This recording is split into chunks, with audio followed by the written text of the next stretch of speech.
So hello guys, this is Ashutosh Tiwari, and today I am going to discuss about the topic that is DNA replication. And this DNA replication is very important for the NEET point of view as well as your board examination for 25 and 26. So let's start from this topic. तो DNA replication का मतलब क्या होता है? देखिए, DNA replication का मतलब होता है डीएनए से ही डीएनए का फॉर्मेशन, मतलब एक डीएनए से जब किसी दो डीएनए का फॉर्मेशन हो जाए, इसको हम कहते हैं डीएनए रेप्लिकेशन। अब ये जो डीएनए रेप्लिकेशन का प्रोसेस आप देख रहे हैं, ये डीएनए रेप्लिकेशन का प्रोसेस हमको सेल साइकिल में एक स्टेज में देखने को मिलती है और उस स्टेज को हम कहते हैं एस स्टेज। अब एस स्टेज क्या है, जरा ध्यान समझिएगा। यहाँ पर जैसे हम बनाए, ये पूरा का पूरा स्टेज जो है इसे हम कहते हैं एम फेज, और यहां से लेकर के यहां तक का पूरा जो स्टेज है इसका नाम है दोस्तों इंटरफेज। और इंटरफेज में हमको तीन सब फेजेस देखने के लिए मिलेंगे। जैसे सबसे पहले अपना जीवन, इसको हम जीवन कहेंगे, इसके बाद एस फेज और इसके बाद G2 फेज। एस फेज में ही डीएनए की सिंथेसिस होगी, इस वजह से एस फेज का फुल फॉर्म होता है सिंथेटिक फेज या सिंथेसिस फेज।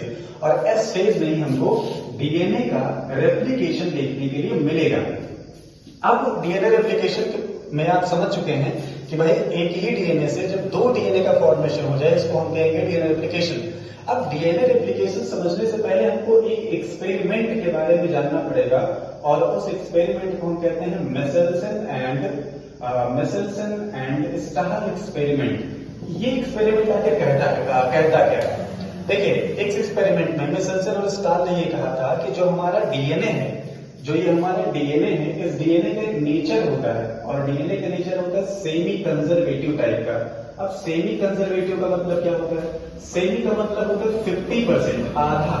अब सेमी कंजर्वेटिव का मतलब ये हुआ, देखिए समझिए, जैसे मान लीजिए मेरे पास ये रहा एक डीएनए का स्ट्रैंड, ये है अपने पास एक डीएनए का स्ट्रैंड, और इस एक डीएनए के स्ट्रैंड से दो स्ट्रैंड हमको देखने के लिए मिले हैं। जो दो स्ट्रैंड हमको देखने के लिए मिले हैं, अब एक बार ध्यान से समझिएगा कि ये जो अपना नया स्ट्रैंड है, ये रेड वाला, देखिए ये स्ट्रैंड है नया, जो नया सिंथेसाइज हुआ है, ये न्यू बना है। और जो ये ब्लैक कलर से आपको दिखाई दे रहा है, ये पेरेंट दिखाई है।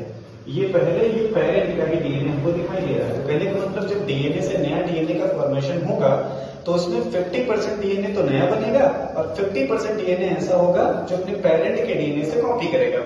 और इसी में हम अपने अगले टॉपिक पे चलते हैं कि आखिर जब हम डीएनए का रेप्लिकेशन करवा रहे होते हैं, मतलब जब हम डीएनए से डीएनए बनवा रहे होते हैं, तो हमको कुछ एंजाइम्स की रिक्वायरमेंट होती है, और उन एंजाइम्स में मेनली 4 एंजाइम की हमको जरूरत पड़ती है। सबसे पहले आपने डीएनए हेलिकेज एंजाइम, और ये डीएनए हेलिकेज एंजाइम क्या काम करेगा? डीएनए के बॉन्ड को ब्रेक करने के काम आता है। ये डीएनए आइसोमरेज जो नए डीएनए के टुकड़ों को या फ्रेगमेंट्स को सिंथेसाइज करेगा। डीएनए लाइगेज दो डीएनए के फ्रेगमेंट्स को हमेशा एक दूसरे से जोड़ने की कोशिश करेगा और आगे अपना प्राइमेज। अब थोड़ा समझते हैं कि आखिर इनका काम कैसे होता है। तो देखिए, सबसे पहले हम आते हैं अपने एक टॉपिक पे। जैसे मान लीजिए कि हम बनाते हैं एक, ये रहा अपने पास डीएनए, ये रहा डीएनए। अब आप लोग जानते हैं भाई कि जो डीएनए होता है इसमें अपोजिट दो स्ट्रैंड होते हैं, एक 5' देखने के लिए मिलेगा 3' और दूसरा 5' से 3'। इस तरीके से आपको स्ट्रैंड देखने के लिए मिलेंगे, और ये दोनों स्ट्रैंड के बीच में हमको देखने के लिए मिलता है हाइड्रोजन बॉन्ड। ये देखने के लिए मिलेगा हमको हाइड्रोजन बॉन्ड। अब एक बात समझिए, अब सबसे पहला जो एंजाइम आएगा उसका नाम है DNA helicase enzyme. What is the main function of DNA helicase enzyme? तो इसका काम कहां से स्टार्ट होगा? इसका काम ऐसे स्टार्ट होता है कि सबसे पहले जो डीएनए हेलिकेज एंजाइम होगा, ये डीएनए के किसी पॉइंट पे जाएगा और पहचानेगा कि ओआरआई सीक्वेंस कहां है। ओआरआई का मतलब होता है ओरिजिन ऑफ रेप्लिकेशन। अब ओरिजिन ऑफ रेप्लिकेशन का मतलब ये हुआ कि एक डीएनए में एक ऐसा पॉइंट जहां पर एडेनिन और थाइमिन बहुत ज्यादा पाए गए हैं।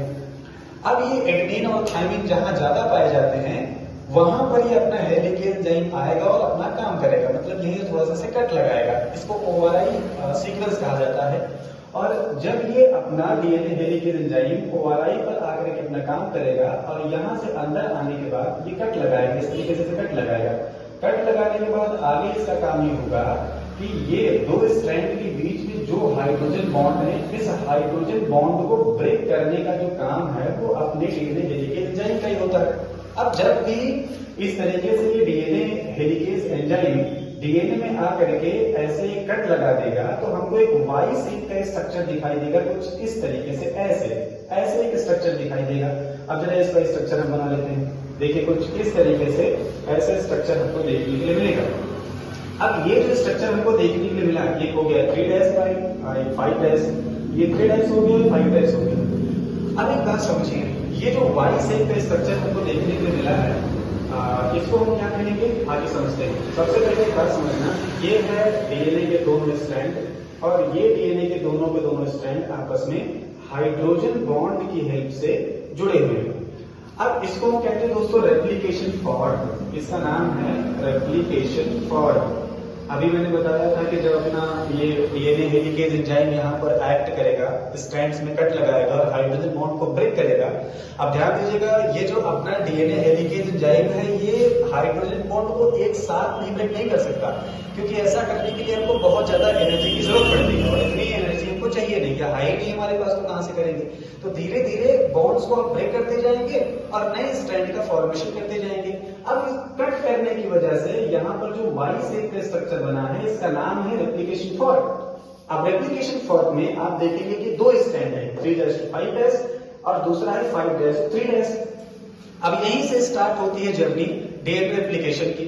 अब यहाँ पर होगा ये कि अपना जो डीएनए हेलिकेज एंजाइम है, ये यहाँ पर जो काम कर रहा है, इस तरीके से यहाँ पर हेलिकेज एंजाइम काम करेगा और नए डीएनए के जो ये दोनों स्ट्रैंड है जो कि हाइड्रोजन बॉन्ड की हेल्प से जुड़े हुए हैं, इनको धीरे धीरे से कट मारता हुआ आगे चला जाता है, हाइड्रोजन बॉन्ड को काटता हुआ आगे चला जाएगा। लेकिन अभी इसके पहले ध्यान दीजिएगा, जो ये रेप्लिकेशन फॉर्क बना है, यहाँ पर नए डीएनए के स्ट्रैंड आएंगे और बनना स्टार्ट होंगे। तो मतलब ये है कि डीएनए का जो ये वाला एंजाइम है, डीएनए हेलिकेज, ये यहाँ पर आकर काम करेगा और नए डीएनए के स्ट्रैंड को सिंथेसाइज करवाएगा। लेकिन अब डीएनए आइसोमेरेज एंजाइम ये कहता है भाई कि हम सिंथेसाइज करवाना स्टार्ट कहां से करेंगे, तो इसको कोई एक ऐसा प्रिकर्सर चाहिए जहां से डीएनए आइसोमेरेज एंजाइम नए डीएनए के स्ट्रैंड को सिंथेसाइज करना शुरू कर दे। तो यहाँ पर एक एंजाइम आता है दैट इज आरएनए प्राइमेज।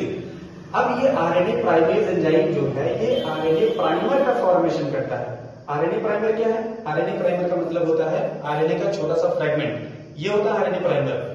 अब ये आरएनए प्राइमर यहाँ पर आकर के जुड़ेगा। अब ध्यान दीजिएगा, ये जो आरएनए प्राइमर है ये होता है ऐसे 5' to 3', ऐसे इंडिका होगा। नए जो डीएनए के स्ट्रैंड होंगे इसी साइड जुड़ेंगे। अब एक बात समझिएगा, ध्यान दीजिएगा, यहाँ पर आकर के जुड़ गया, ये है अपना आरएनए प्राइमर और आरएनए प्राइमर ये है इसका 5' एंड। अब एक बात समझिएगा, जब हम डीएनए के नए स्ट्रैंड को सिंथेसाइज कर रहे होंगे तो डीएनए के नए स्ट्रैंड का सिंथेसिस जो होगा वो 5' से 3' की ओर होगा और जो स्ट्रैंड है इसके लिए 3' to 5' के साइड में होगा। यहाँ पर आएगा प्राइमर, जैसे ही आकर के जुड़ गया, जैसे यहाँ पर आकर प्राइमर जुड़ गया तो प्राइमर में एक एंजाइम आएगा और उस एंजाइम का नाम होगा क्या? उसका नाम होगा डीएनए आइसोमेरेज।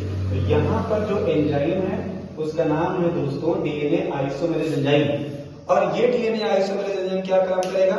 ये जो हमने प्राइमर जोड़ा था, प्राइमर की हेल्प से, इसी प्राइमर से नए स्ट्रैंड को सिंथेसाइज करना स्टार्ट करवा देगा। तो आप देख रहे हैं यहाँ पर ऐसे आगे की ओर जाएगा और नए डीएनए के स्ट्रैंड बन जाएंगे। अब क्योंकि यहाँ पर 5' से 3' के नए डीएनए के स्ट्रैंड बन रहे हैं आइसोमेरेज एंजाइम की हेल्प से, इस वजह से इस स्ट्रैंड का नाम